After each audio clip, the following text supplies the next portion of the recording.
سلام دوستای عزیزم، امیدوارم که حالتون خیلی خوب باشه. امروز با قسمت دوم عفونت‌های واژینال در خدمتتون هستم. 3 از شایع ترین‌ها رو توی قسمت اول گفتیم و الان مابقی عفونت‌ها و درمان‌های گیاهی و طب سنتی رو با هم بررسی می‌کنیم. حتما تا آخر ویدیو همراه هم باشید، مطمئن باشید پشیمون نمیشید.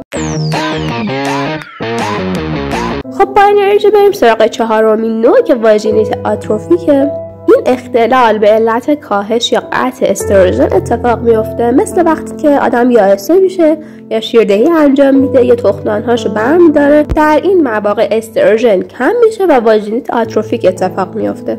علائمش چیه؟ یه رابطه دردناک داری و بعد از نزدیکی رکبینی اتفاق میفته. احساس خشکی توی رابطه داری و امکان داره با ترشحات چرکی هم همراه باشه. حالا بریم یکم دقیق تر بررسیش میکنیم. در حالت طبیعی واژن مثل شکل سمت چپ میمونه، ولی وقتی آتروفیک میشه به شکل سمت راستی تبدیل میشه. واژن طبیعی ضخامت بافتش طولانی، رگ‌هاش بزرگه و عمق بیشتری داره، در حالی که توی آتروفیک رگ‌ها خیلی کوچیک میشن و ضخامت خیلی کم میشه و دچار خشکی واژن و درد توی رابطه میشه.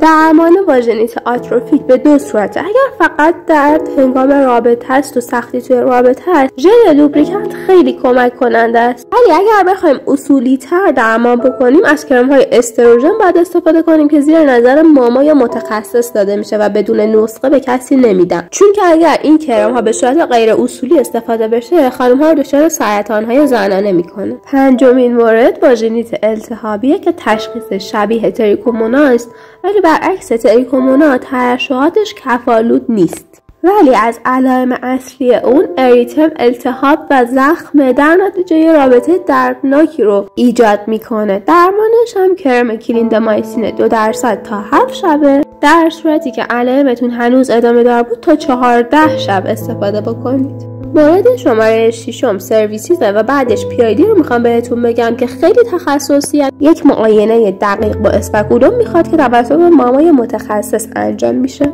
حالا سرویسیت به التهاب و زخم دهانه رحم میگن که همونجور گفتم تشخیصش با معاینه توسط ماما یا پزشک و علائمش ترشحات سبز رنگ، خونریزی نامنظم وسط سیکل، خونریزی موقع نزدیکی، تکرر ادرار و درد زیر شکم و پشته.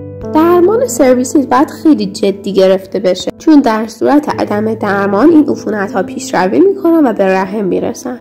و توی سرویسیت هم شریک جنسی حتما باید درمان بشه. درمانش شامل کرم واژینال تریپل سولفا، کپسول آزیترومایسین 500 2 عدد با هم، قرص اریترومایسین 400 میلی گرم هر 6 ساعت 2 عدد به مدت 7 روز و کپسول سفکسیم 400 1 عدد. این 4 تا نباید با هم مصرف بشه، بسته به معاینه و تشخیص 2 تا از اونا رو میدیم.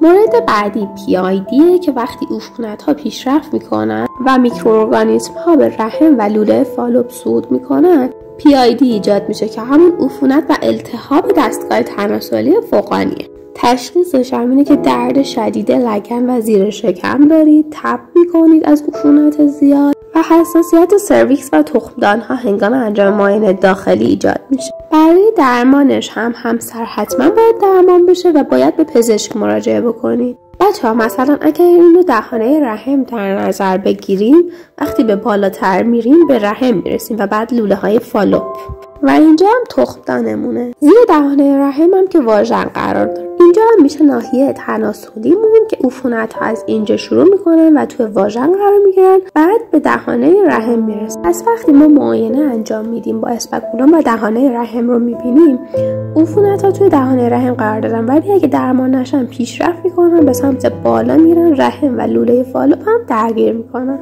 مجددا تاکید میکنم که برای درمان PID باید به پزشک مراجعه بکنید و توی بیمارستان بستری بشید.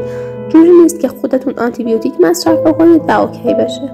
حالا میخوایم یه جمع‌بندی بکنیم که چجوری از عفونت پیشگیری بکنیم. در طول روز باید لباس نخی بپوشید. از پوشیدن لباس‌ها و شلوارهای تنگ به مدت طولانی خودداری بکنید. همیشه نواحی تناسلی و اطراف اون باید خشک نگه داشته بشه و خشک کردن هم از سمت جلو به عقب بشه. این مقعد آخرین قسمتی باشه که شما خشک میکنید. برای ناحیه تناسلی و حتی برای شستن لباس‌های زیرتون نباید از مواد معطر استفاده بکنید. در واقع مواد شوینده طعمدار یا اونایی که بوی خاصی دارن باعث عفونت میشن.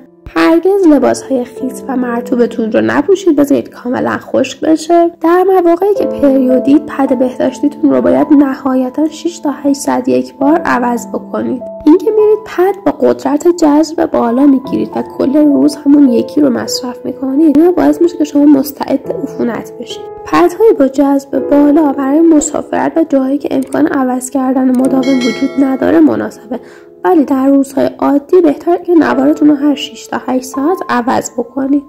و برای شستن ناحیه تناسلیتون از صابون استفاده نکنید. آب ولرم به تنهایی کافیه. اینکه فکر کنید صابون میزنید تمیزتر میشه، نه، اینا باعث عفونت بیشتر میشه.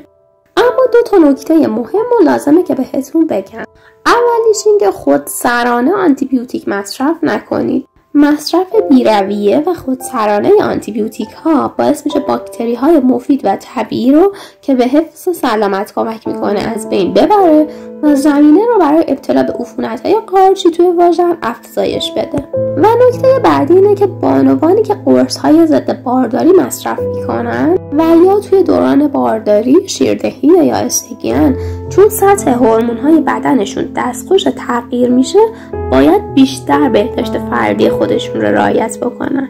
بچه‌ها من یه عذرخواهی ازتون بکنم که یه مقدار توی این ویدیو صدام گرفته است، ولی چون توی قسمت اول قول دادم قسمت دومم سریع براتون بذارم، خواستم متعهد بمونم به حرفی که زدم. شما به من انرژی بدید، کانالمو سابسکرایب بکنید، این ویدیو هم واسه دوستاتون بفرستید، نظراتتون هم حتما برام کامنت بکنید. توی هر موضوعی که من ویدیو ساختم درمان‌های گیاهی و طب سنتی هم براتون آوردم، پس طبق روال همه ویدیوهامون بریم درمان‌های گیاهی رو با هم بررسی بکنیم. این مواردی هم که خدمتتون عرض می‌کنم علاوه بر درمان پیشگیری مناسبی هم به حساب میاد. دم کرده نعنا یا آنتیبیوتیک قویه، دم کرده استقدوس هنگام عصر 1 روز در میون به مدت 40 روز خیلی کمک کننده است. شستشوی واژن با جوش شیر رقیق شده خیلی کمک کننده است. جوشونده خاک شیر به صورت ناشتا توی پیشگیری به خصوص خیلی تاثیر داره. آخرین موردم یه قاشق چای خوری رازیانه به اضافه 1 لیوان آب جوش که 10 دقیقه میذارید دم بکشه، با معده خالی مصرفش بکنید.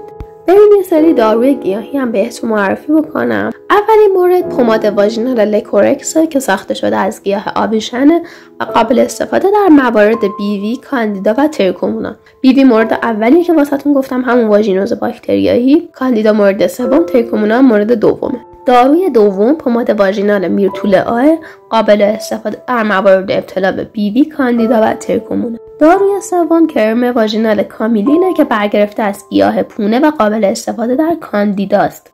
پماد واژینال هانیژل برگرفته از شهد مو عسل، روغن زیتون و عصاره هواچوبه است، قابل استفاده در موارد ابتلا به بیوی و کاندیدا. کرم واژینال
مصرف بکنیم باعث میشن از منابع غذایی بدن ما استفاده بکنن و قارچ‌های بیماریزا رو با کمبود مواد غذایی روبرو میکنن و از رشد و فعالیتشون جلوگیری میکنن. این پروبیوتیک ها توی عفونت‌های کم خیلی مناسبه، توی عفونت‌های زیاد تأثیری نداره و به خصوص بعد از درمان آنتیبیوتیک یه دوره پروبیوتیک اگه مصرف کنید درمانتون رو خیلی تثبیت میکنه. و نکته‌ای که هست اینه که نباید همزمان با آنتیبیوتیک خوراکی یا واژینالتون مصرفش بکنید و موقعی هم که پروبیوتیک مصرف میکنید نزدیکی نباید داشته باشید. بریم به عنوان اسلاید آخر چند تا پروبیوتیک عالی بهتون معرفی بکنم که بعد از درمان عفونت‌هاتون مصرف بکنید تا تاثیر مثبتش رو ببینید. اولیش پرواژه که یک پروبیوتیک برای تعادل pH واژن که در بیوی و تریکومونا موثره. دومی لاکتوفمه که در درمان بیوی و عفونت‌های التهابی کمک کننده است و بچه‌ها چون خوراکیه توی افراد ویرجین و دخترایی که بکارت دارن خیلی مناسبه. سومیش هم لاکتوواژه که همون لاکتوفمه ولی فرم واژینالش. اسلاید ها تموم شد. امیدوارم که بهترین استفاده رو بکنید، ولی توصیه من اینه که معاینه بشید توسط یه نفر و بعد دارو مصرف بکنید. اگر هم سوالی براتون مونده برام کامنت بذارید.